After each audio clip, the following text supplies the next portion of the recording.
અમદાવાદમાં ખારીકટ કેનાલમાં પાણી છોડવાનો મુદ્દો, જેમાં 10 કરોડના ધારાસભ્ય બાબુ પટેલનું નિવેદન સામે આવ્યું છે।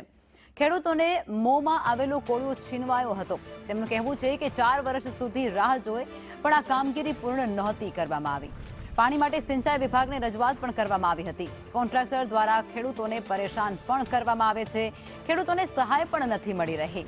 સમયસર કામ પૂર્ણ થયું હોત તો આ વિવાદ ન થયો હોત તેવું તેમનું કહેવું છે। ચોમાસામાં છેલ્લા વરસાદ એવો પડ્યો કે મોંમાયેલો કોળિયો ખેડૂતનો જતો રહ્યો। જે બાજી જે ડાંગર લેવાની હતી, વાઢવાની હતી, કોઈએ વાઢી, કોઈએ લીધી, ઉપર વરસાદ પડ્યો એટલે કહેવાનો ભાવ છે કે મોંમાં આવેલો કોળિયો ખીંચાઈ ગયો। એ માટે ફરી રવિ પાકમાં ખેડૂતોને સારી શાંતિથી ખેતી થઈ શકે। ખેડૂતો જીરો નુકસાન થયું, એક પૈસાનો એમને વળતર મળ્યું નથી।